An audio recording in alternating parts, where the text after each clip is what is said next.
நல்லா குளிக்க வைத்தாங்க, வாரம் குளிக்க வச்சுறாங்க, வீட்லயும் குளிக்க வைத்தாங்க, கம்மாவுக்கும் கூட்டு போவோம். இப்போ வந்து காளை வந்து ஏகப்பட்ட வேலை இருக்கு. அதை வளர்க்குறது சாதாரண விஷயம் கிடையாது என்னங்க? விஷயம் கிடையாது. அதை வந்து நீந்த உடனே குளிக்க வைக்கணும், நடக்கி விட்டு போகணும். அது ஒரு ஆள் பார்த்தா ஒரு ஆள் பார்க்கணும் இருக்காது, டம்மு குத்தி போடும். ஆனா நம்மகிட்ட நிக்கிறது வந்து குழந்தை மாதிரி தான். ஓஹோ, இப்போ இந்த இது இப்போ அது வாட்டிக்கு நிக்குது அமைதியா. இப்போ மெயின் ரோட்டுக்கு மெயின் ரோட்டை கூட்டிட்டு போயிட்டா என்ன செய்ய?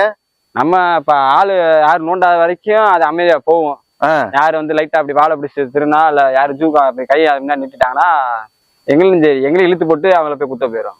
ஐயோ, என்னங்க சொல்றீங்க? அப்ப ரோட்ல கூட்டி போறதும் பக்குவமா தான் கூட்டி போகணும். ஆமா ஆமா ஆமா, எங்க போனாலும் ரெண்டு பேரும் எல்லாம் ஒண்ணும் செய்யாது. இன்ன வரைக்கும் என் மாடு எந்த மாடு ஒண்ணும் செஞ்சது இல்ல, தொட்டதும் கிடையாது. அதை வந்து நம்ம சுரண்ட கூடாதுன்றீங்க.